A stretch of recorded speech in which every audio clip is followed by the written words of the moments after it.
Thank you for this presentation. I want to thank for all the organizer for inviting me at this important congress, and especially Dr. Chavez for his splendid, marvelous hospitality. Transhumanism has gained public visibility recently after several official reports from the US and the European Union. The best known is the US report Converging Technologies for Improving Human Performance, Nanotechnology, Biotechnology, Information Technology, and Cognitive Science, 2002. It clearly promotes research and development policy of human enhancement, and it has provoked some reactions from the European Union. So, in 2004, the report Convergent Technologies for the European Knowledge Society opposes explicitly the transhumanist agenda. In 2009, a report from the European Parliament titled Human Enhancement describes at length the transhumanist trend and concludes that transhumanism must be taken seriously. I quote, "Although many of the transhumanist vision have a smack of science fiction, they have managed to gain considerable ground in the ethico-political debate on human enhancement, as well as a rather widespread attention in diverse academic fields and in the media." Transhumanism refers to a nebula of ideas where serious arguments are neighboring with fantasy. It is not difficult to select text and statements to discredit it. My approach is constructive, for I think transhumanism is worth attention. It provides the possibility to articulate in a coherent way a wide range of ideas and issues, anthropological, epistemological, ethical, political, and even ontological, scattered over bioethical debates. This was already undertaken in the late 90s with the creation of the World Transhumanist Association. Texts produced as part of this association, renamed Humanity Plus in 2008, however, does not exhaust the relevant references for philosophical development of transhumanism. Through the question, is transhumanism humanism, I will try to illustrate some aspect of this. First, let us recall that transhumanism situates itself in the wake of the Enlightenment, especially Condorcet. But the historical reference that militates most in favor of a humanistic vision of transhumanism is Julian Huxley. In 1957, Huxley coins the word transhumanism as a synonym for what he had called long before evolutionary humanism. His project was to build an ideology capable of integrating science and technology and victoriously stand comparison with traditional religions. Biological evolution that has produced the human species is the central hypothesis. But the central concern is the future of the human species placed in the perspective of the coming evolution that men must now take charge of. Huxley rejects reductionist materialism and spiritualism. He attaches great importance to the activities and products of the mind. But these mental productions, culture, ethics, art, science, etc., come from man who himself is part of nature.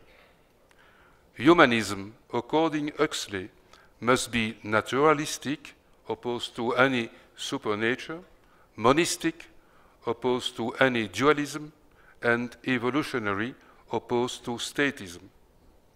Humanism, naturalism, monism, and evolutionism thus characterize transhumanism and clarify its introduction in the last lines of the text Transhumanism from 1957, often quoted, and I quote 3 lines of it: "The human species can, if it wishes, transcend itself. We need a name for this new belief. Perhaps transhumanism will serve, man remaining man, but transcending himself by realizing new possibilities of and for his human nature." End of quotation of Julian Huxley. The vast majority of transhumanists are agnostics or atheists, secular and free thinkers. Values and declared intentions are close to modern progressive secular humanism. It is true that Julian Huxley introduced transhumanism as an ideology with the weight of a religion without dogma, but current transhumanism avoids most often to show similar ambition. It focuses more modestly around the notion of physical, cognitive, and emotional enhancement, and it advocates a method of case-by-case assessment of the proposals and potential improvements, as happens in bioethics committees. Transhumanism, as an optimistic faith, voluntarist and rationalist in the future, in human creativity and responsibility, it rejects fanaticism, intolerance, superstition, and dogmatism. Transhumanism distances itself from traditional and modern humanism by relativizing the exclusive value given to human being as member of a biological species. It denounces human speciesism. The specific human biological form is not sacred. It is not immutable and does not have a monopoly of respect and dignity. Transhumanists prefer the notion of person defined by the presence of certain attributes, awareness, sensitivity, the ability to reason and choose, etc. What separates man from other living beings is not absolute difference, but a matter of degree. Animals may share to some degree characters of a person.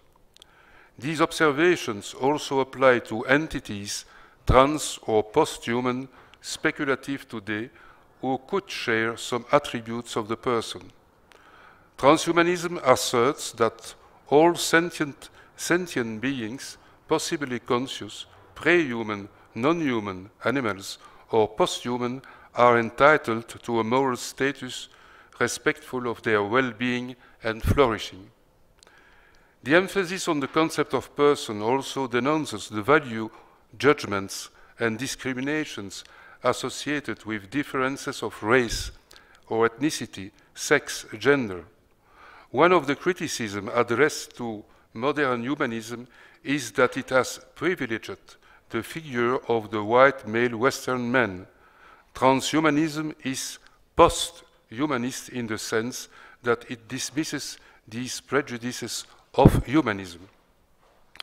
At the core of transhumanist values is the autonomy of the person, also free to modify his or her body. This fundamental right includes the freedom of procreative choices. Transhumanism is opposed to any totalitarian politics disrespectful of individual and parental autonomy. Transhumanism is materialistic, if this means it opposes dualism and spiritualist substantialism, but this materialism does not define the essence of matter. Matter is both mechanical and alive, substance and energy, thinking and conscious, infinitesimal and immense. Such materialism is not, contrary to what is often said, reducing or simplistic. Rather, it is multiplying. The tools of this multiplication are the technosciences, including those I started mentioning, the NBIC. This operative materialism does not seem incompatible with Huxley's monism. Material technologies applicable to humans are quite central to transhumanism.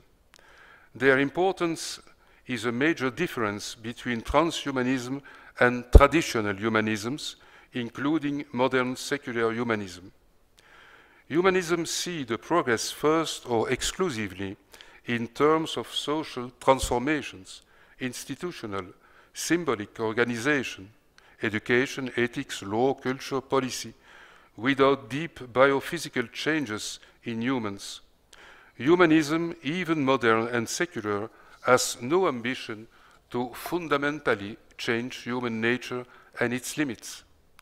Transhumanism is characterized by a willingness to fight effectively against finitude and death. It points out that many technoscientific research is going on in the field of aging and longevity in animals and humans.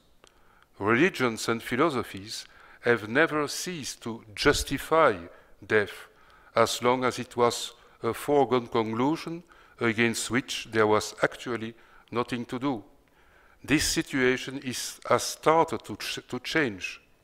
Transhumanism encourages this evolution while leaving each individual free to celebrate finitude or the fiction of a supernatural life after death. However, from now on, religions and philosophies justifying or advocating finitude are negative forces that encourage inaction and fatalism. Transhumanism is humanism without a priori limits. The speculative and narrative reference of religious and secular humanisms was history. That of transhumanism is evolution. The 20th century has been described as the age of collapse of the grand narratives that gave meaning to history. Transhumanism is able to propose a new narrative but open to be written century after century with a rich speculative imagination and capable of integrating technoscientific revolutions. A story without religious or secular eschatology, nor terminal utopia, a story whose end cannot be anticipated and still bears an endless expectation and hope. The transhumanist grand narrative starts with a look back at the cosmic and biological evolution. It continues with human evolution considered from the technological angle. This chronicle of the human species described as having always been a technician species tells the story of mankind as a history of improvements due to techniques invented by humans: stone, language, writing, printing, agriculture, motors, industry, internet, NBICs, etc., etc. The assumption on which transhumanism bases the continuation of its grand narrative is that technological developments will continue and that the full potential of technologies will be gradually realized. But this optimistic scenario for the future is not the only possible one, and its implementation is not guaranteed.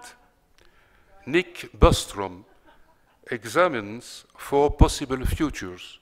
First, extinction. Its probability is high. 99% of terrestrial species eventually disappeared.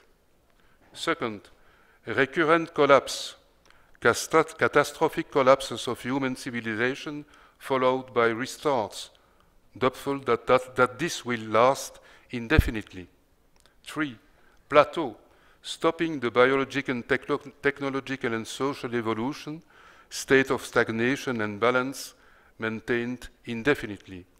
Also unlikely, especially as we move away in the future because of all the potential causes of instability or destabilization, internal and external, of the human species. 4. Post-human evolution with self-enhancement, transformation at infinitum.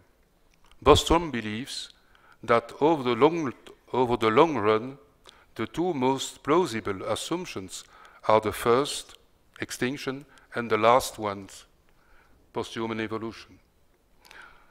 The evolutionary transhumanist ground narrative, centered around the idea of enhancement, breaks with the exclusive dominance of the therapeutic paradigm as the assessment grid for biomedical innovations. Traditional and modern humanisms usually remain prisoners of the therapeutic paradigm and the prejudices associated with it, including the idea of an immutably given human nature. Evolutionism is a potentially dangerous paradigm. Transhumanism carries considerable risks related to equality, justice, and solidarity in a society of performance dominated by the market. These risks are sometimes underestimated by transhumanists. This concern can be read in some European reports I mentioned, as well as in some texts of the WTA.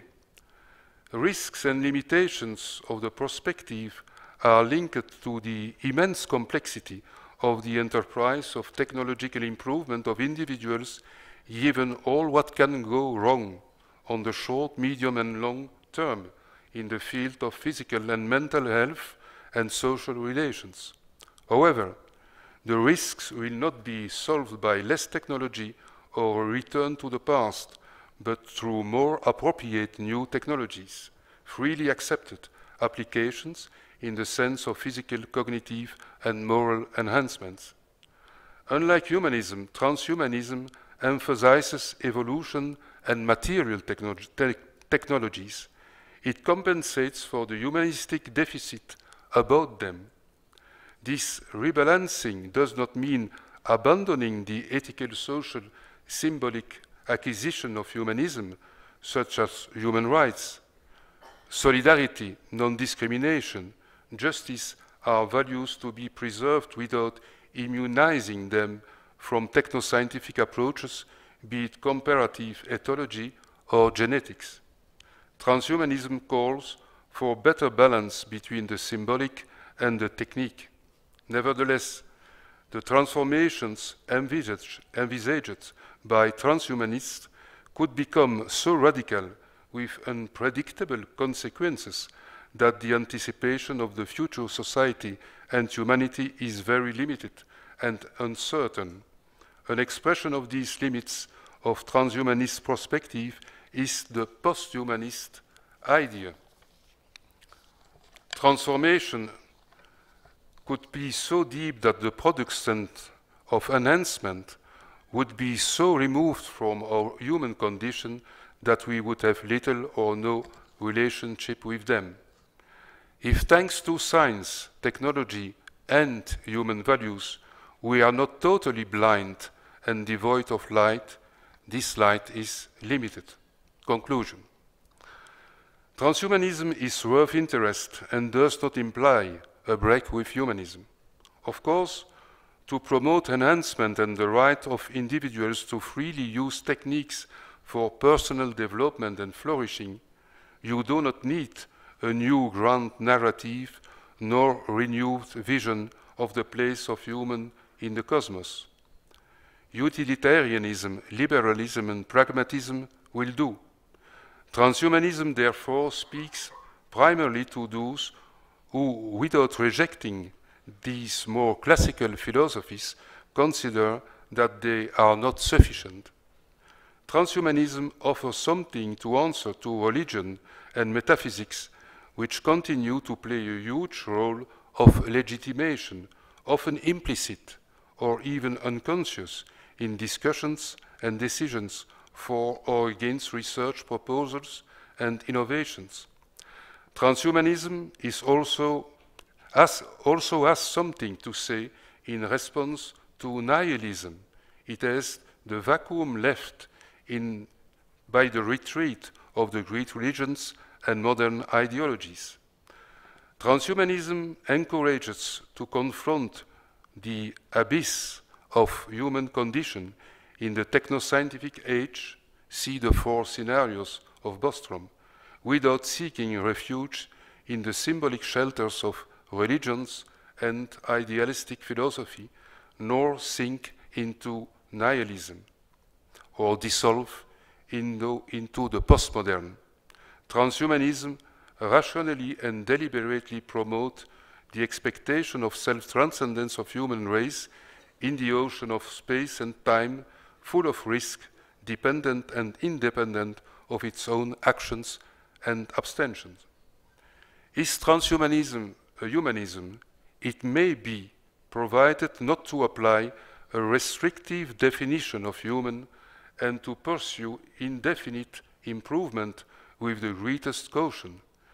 Its significance is also critical. Transhumanism invites to dismiss prejudices and illusions attached to traditional and modern humanisms. Transhumanism is humanism capable of integrating technoscientific revolutions, past, present, and future, able also to cope with the indefinitely long time of evolution and not just the finalized temporality of history. Thank you.